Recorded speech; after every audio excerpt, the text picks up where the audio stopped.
Hello, and welcome to the first session in our home buying series. My name is Cheyenne Thomas. I am an e-board member with the Southeast chapter of the National Society for Leadership and Success, also known as the NSLS. In addition to that, I'm a two-time home buyer and, you guessed it, your facilitator for the duration of this course.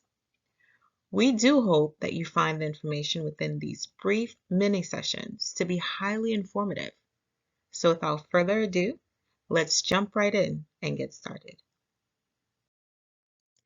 In this session, we are going to introduce and analyze two concepts, renting and buying. We're going to look at some things to consider when deciding to do either one. Now, what you will find is that this information being provided is at a very high level. That means we're not going deep down into the weeds of it. But this also means that due diligence or independent research on your part is essential. Ensure that you're using this information to help guide your decisions, but not to solely inform your decisions. Make sure you consider your own personal circumstance and how it fits into renting or buying. Let's keep going. All right, let's get started. First, let's take a look at renting. For me, renting can almost be categorized as a pay-for-service type of situation. You pay a monthly amount, and someone or some organization provides you with an opportunity to live within their establishment. Whenever you stop paying rent, you can be evicted, and unpaid rent can cause serious credit issues as well as legal issues. When renting, you never have ownership rights. You do have rights based on your state's landlord-tenant laws. These laws outline your rights as a tenant. So if you are renting and maybe or maybe not having issues with your landlord, or just for situational awareness, you should definitely look into what your state's landlord-tenant laws are. Now, with renting, there are predictable expenses. Predictable meaning that they're pretty much set expenses or expenses that you are guaranteed to incur or pay out every single month that you are renting. One of those expenses is your monthly rent.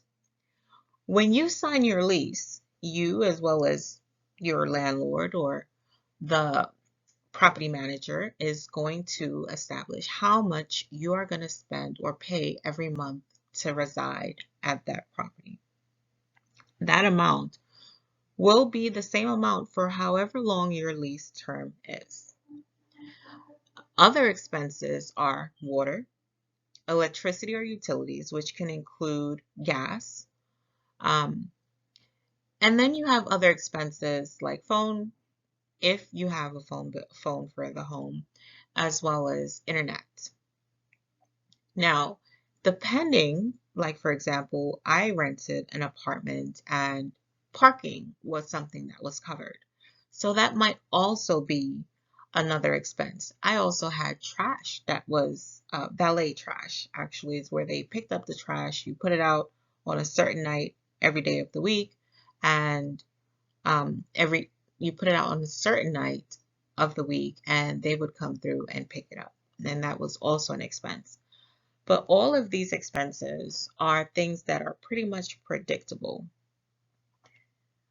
Additionally, some things to consider when renting is you don't have to pay for maintenance and repairs. If something breaks within your apartment, you can essentially call down to the maintenance office or to the property manager's office and report the issue, and someone will come and repair or fix whatever the issue is. Additional things to consider is when you are renting, you don't have to worry about yard maintenance. And while that might seem trivial, it is definitely something that's important to some folks. You don't have to worry about snow removal, picking up leaves, um, mowing your lawn. All of those things are pretty much taken care of by the property managers. Um, Other things that you can consider that's not on this is you have shared spaces. Some, depending on if it's an apartment complex, you may have a gym, you may have a business center. There are a lot of amenities that you are afforded the opportunity to use while renting, while paying rent. Um, Also, when renting, lease terms can be negotiated depending on your need. You may need to rent somewhere for 3 to 4 months, 6 months, a year. Um, One thing to consider with lease terms is that your rental amount can actually change depending on how long or short your lease is. I've definitely seen where rental amounts are actually more with shorter lease terms, whereas they are significantly less with the longer lease term. Going back to the last apartment I rented, I believe I was paying $1,800 a month and my lease term was for 15 months, whereas the same apartment was $2,500 a month for a 6-month lease and then $2,200 a month for a 12-month lease. So while I may not have necessarily needed it for 15 months, I was definitely more interested in paying $1,800 a month opposed to 22. So I stayed for my 15 months. Now let's move on to the next slide and take a look at some of the predictable expenses and other information with regards to buying. Moving into home ownership. So unlike renting, home ownership is not really like a pay for service relationship. At least I don't really see it that way, even though you have a mortgage and you're essentially paying your mortgage. Home ownership comes with a significant amount of more responsibilities, more home upkeep, as well as financial requirements. But do not let that sway you away because there are definitely benefits to home ownership. Let's take a look at some of the predictable expenses because I will go into the benefits on the next slide, as well as during some of the sessions to come. So let me reel myself back in and, and stay focused. So when it comes to buying a home, some of the predictable expenses are one, the mortgage, which is it's almost the same as your monthly rent, right? The only difference between paying rent is that there's definitely no ownership attached to that. You pay $1,800 a month in rent. At the end of that lease, there's no equity in that apartment or that house for you. With the mortgage, you are paying into um, hopefully one day owning that property. So that would be one difference with that predictable expense. Other predictable expenses are, of course, your water, electricity, and other utilities such as gas. You may have sewer depending on where the house is located. So there can be some more expenses, right? When it comes to uh, so we have unpredictable expenses, which is something that we didn't necessarily have with renting. So with home buying, you do have unpredictable expenses. And what that means is there are expenses that they're unknown, they're unforeseen. If something breaks in the house, you may have to pay to get that repaired, to get that fixed. Um, with, and I think I skipped on the initial payment, some of the initial payment stuff with renting. So I apologize about that. I may need to go back and revisit that. Um, with home ownership, your initial payment includes your down payment, and depending on the mortgage company or the type of mortgage, that down payment could be anywhere from and can be as low as anywhere between 0% to 3%. 0% because there are definitely some credit unions or other banking companies that will have promotions where they'll offer you, you can get up to 100% financing with 0% down. Also, the VA loans are almost always 0% down. And I say almost always, I want to be careful because I, anything can change at any time. Some people actually decide to put money down, but VA mortgages are typically for veterans or active duty military members, 0% down, and that is one of the benefits of the VA loan. There are also other loans that may go as low as 3%. If a down payment is required, they may go as low as 3%. And this is of the total purchase price of the home. So if the home is $600,000 and the requirement is 3%, well, that would be essentially 18,000 would be your initial down payment, right? Because 10% of 10% of 600,000 is 60,000, which means 1% is 6,000. 6,000 times 3 is 18,000. In some cases, it can go as high as 20%. So it would be 6,000 times 20, which would be 120,000. Would be that 20% of 600,000. So it's definitely a range, right? So it depends. I think that when looking at buying a home, you definitely want to consider your overall financial picture and what you're comfortable with putting down. Now, other parts of that initial, this is just one part of it. Other parts of that initial payment is your closing costs. And your closing costs will include things from money owed to the title company, money to um, pay the agent. Well, if you're buying, usually the seller pays the agent's fee. So never mind that, sorry. Um, Other things that'll be included in your closing costs are definitely some of your escrow stuff. And your escrow is the money that is held in account to pay your property tax as well as your mortgage insurance. So those are some things, that's something that you typically have to pay.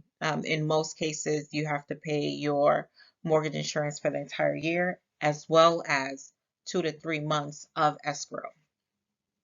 And then your property tax is usually paid for 2 to 3 months upfront. Um, so those that will be included in your closing costs. Now, I will say that with closing costs, the market really dictates a lot of what can be negotiated. In a seller's market, which means that the housing market favors the seller, um, you usually won't be able to negotiate much as a buyer. Whereas in a buyer's market, which means that the demand for homes outweigh the supply, or is it vice versa? It's vice versa. The supply outweighs the demand. So there are more houses available than people interested in buying. That means that the buyers have the upper hand because the sellers want to sell their home. But because there's like 50,000 homes on the market, everyone's willing to negotiate so that the house you choose is theirs.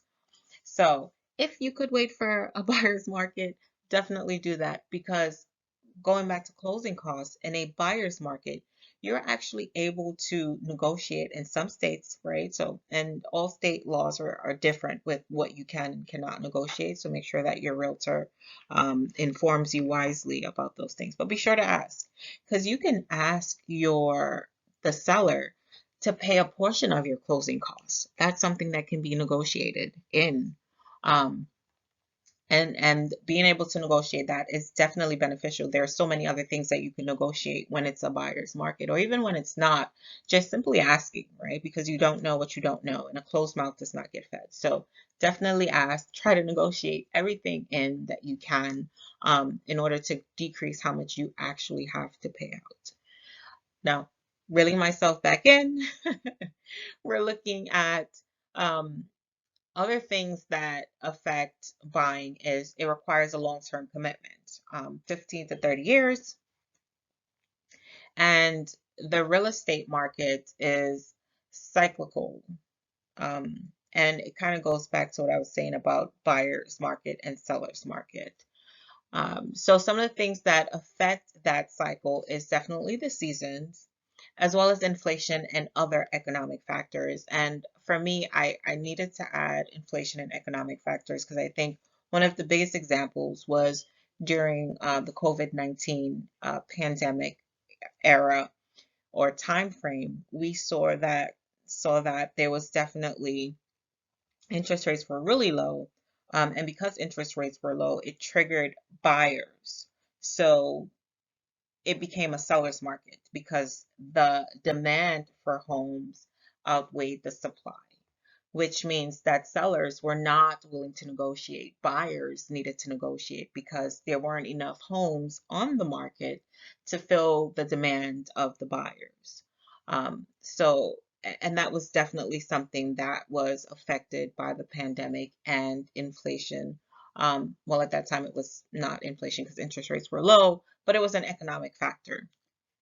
Other things that you'll see typically is when it's warmer seasons like spring and summer, everyone's moving, so prices go colder. And then in seasons, well, higher, prices get higher.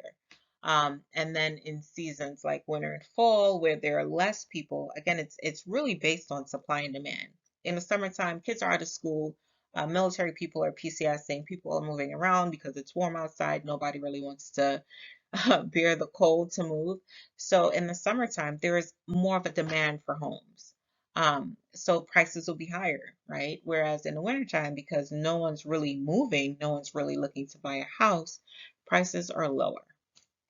So those are some of the things that affect or impact buying. And I'm sorry if I got super sidetracked with this one. There's just so much information, and I know that we're keeping this surface level, but with that said, I still want to give you guys as much based on the things that I've personally experienced um, to help you with just some information. All right, so let's keep going. On the next slide, I'm going to wrap it up. I'm just going to touch briefly on what I missed for renting with regards to the initial payments. And then we're going to close it up. All right, so let's keep going. Here we are. To rent or to buy? That is the question. And the question is truly yours to answer. So make sure that you consider your financial position, as well as your personal goal when making a decision like this. Home ownership requires a long-term financial commitment, whereas renting can be momentary. Some other information to consider is when renting, you don't gain equity on the money or the rent that you pay, right? The only return on your investment during it's really earned during the time that you're renting, and that's essentially having a roof over your head. But with that, if I was looking at financial planning, um, I would say that renting provides you with an opportunity to save for home ownership. Um, And I don't want to get too far beyond myself with this, but these are some things that I've learned over the years, and definitely things that I wish I knew when I was a bit younger or starting out on my journey, right? Sometimes we get ourselves into, these houses or these apartments, and we want the best of the best. And the best of the best comes with a price. Sometimes it's sacrificing not having the best of the best in that moment and having what we actually need so that we can save to um, comfortably afford the best of the best in the future. So knowing what I know now, I would definitely say renting in a space that's safe and comfortable, yet economically smart or financially feasible would definitely set you up to purchase your own home, at least your starter home, which would also be a sacrifice, right? Because your starter home doesn't need to be the 5 bedroom on 10 acres of land. But renting what is needed in the moment and having a plan can help you save to get into home ownership. And some of the things to consider with home ownership is that when you buy, you gain equity, right? And I'm going to go more in depth with what equity is in another session. But just to glaze over it, it's like saying if I pay 600,000 for a house today, and I love using that number because it's so easy. But if I pay $600,000 for a house today, depending on how much money I put down, like if I put down $120,000 and the house is worth 600, I'm essentially already down to what, 480? So there's $120,000 of equity in the house. If I put nothing down and the house is 600 and I finance 600, I don't have equity in it. If I pay 600 and I put nothing down and 5 years from now the house is worth $700,000, then there's $100,000 of equity in that. The longer you have the house, and of course it depends on the market, right? But in reality, or typically, it is the longer you have the house, the more equity you get over time in the house. And imagine buying a house today for $150,000 and keeping it for 30 years. In 30 years, that house is not going to be worth $150,000. It should be worth 3 to 4 times that. And all of that difference from that $150,000 would be equity. And there's just so many things that you can do once you start gaining equity, right? Because it builds your net worth, and there's just so many different ways that you could go into this. And I'm definitely going to touch on some of these within the next few slides. But I guess the most important thing for me with this and with sharing this information is living within your means today affords you the opportunity to, yes, live within your means in the future, but to live more comfortably within your means in the future. Starting off with renting today and then transitioning into a starter home that can eventually become a rental. Um, there are just so many ways that this could go, right? If you go into a starter home, you turn that starter home into a rental and move into, purchase another home, you are steadily increasing your value of living as well as your assets and equity, right? And income. Because if you now have a rental, um, it, you're bringing in income from that rental. Because of course your rent should be more than your mortgage, based on the situation. But yes, reeling myself back in. Other things to consider when it comes to buying a home is that when you buy a home, and you're paying your property taxes, a portion of your mortgage is also going to interest, and of course you get hit heavy with interest at the front end of your loan. But those things you can write those things off on your taxes annually. You really only see the biggest benefit if you are itemizing. Like if your itemized amount is bigger than your standard deduction, if your itemized deduction is bigger than your standard deduction. But that's one benefit. Also, another thing to consider is even when you get your mortgage and you do a 30-year term, there are things that you can do, like you can prepay your mortgage, which means that you can pay it early. You can pay it off in 20 years, you can pay it off in 15 years, you can pay it off in 25 years, and there's no prepayment penalty, which means that you don't get dinged just for paying it off early. Why would you want to pay it off early? Because the earlier you pay it off, the less interest you pay. In addition to that, just simply making additional payments on it every month. And I put $100 here a year, but doing something as simple as paying $50 extra a month, or an extra payment whenever you can, specifically or directly to the principal amount, which is the actual amount that you owe on the loan, not the interest, the principal amount of the loan. If you pay extra money on that, it shaves years as well as interest off of that loan. So that's just something to consider. I know I get long-winded and I get really excited because renting and home ownership really falls within the realm of finances, and finances are so important. It is one of the most it is one aspect of our life that causes a ridiculous amount of stress and depression. And I believe that the more that you know, the more empowered you are to make better decisions, the more comfortable you are to make better decisions, and the better equipped you are to make these decisions, the less stress you become. And that's just my own personal perception. So I hope that within this session, and it went a bit longer than I intended it to, but I hope that you were able to gain some insights as well as some value, um, to help you, whether it's now or in the future. And I hope this is definitely something that you will share or come back to.